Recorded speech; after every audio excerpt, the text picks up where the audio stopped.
Hi, everybody. This is Lowell with another thought about the benefits of studying music, and that is left brain, right brain thinking. And there's been a lot of study about the functioning of the brain, and I don't know that we as humans have fully understood everything that's going on there, but at the very least, we can separate two different types of thinking. I would call it linear thinking, and the other would be maybe comprehensive thinking or circular thinking. Um, I've talked to a lot of people that in math studies that they find one algebra. Some people find algebra to be easier. Some people find geometry to be easier. It's a little bit more of a rare occurrence to find people that are good at both. Um, but what I'm trying to say is that there's a difference between pattern thinking and linear thinking. When I say linear thinking, I'm talking about analytical process, step by step, whereas pattern is more mosaic thinking. Um, and music actually encompasses both. And so the participation in studying music is really helpful for synthesizing both ways of thinking. Um, Pattern thinking is really unique, particularly in music, because of what we call motivic development.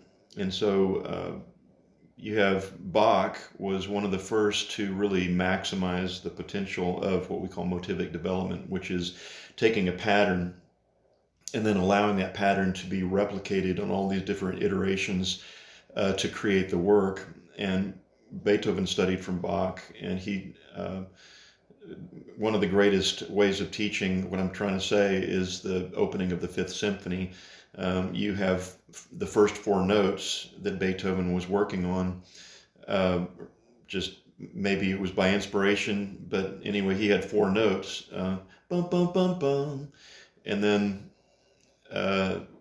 he took the same four notes and dropped it down, ba ba ba ba, and then he took that phrase and did it in other iterations, da da da da da da da da ba da da ba, and then took that same pattern and dropped it down, ba da da da da da da da ba da da da, da da da da ba da da da ba da da da, bum bum, and so you have that pattern or that the creation of that whole phrase based upon this first pattern of four notes.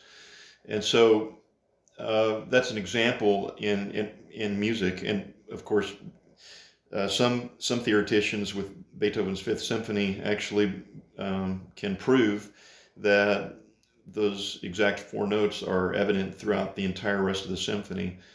That the entire symphony is built on those four notes. But whether or not that's true or not, that's not my point. The point is that pattern awareness is developed in the study of music, particularly music that's highly skilled.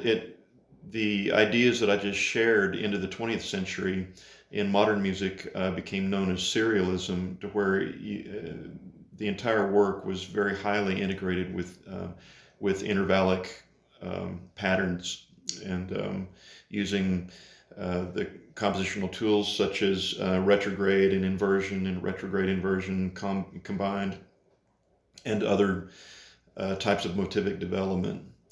But the study of music is really helpful in terms of developing an awareness, not only musically, but also in life, of pattern awareness.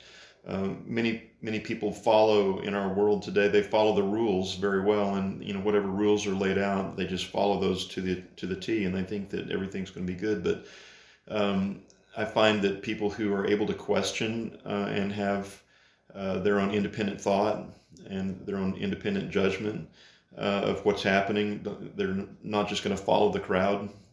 Follow the crowd off the cliff. That they get they're shielded from a lot of the problems that can be thrown at us. There's of course benefit to following rules and following good teaching and following good advice, etc. But I think that pattern thinking allows us to challenge and question things that can also be helpful.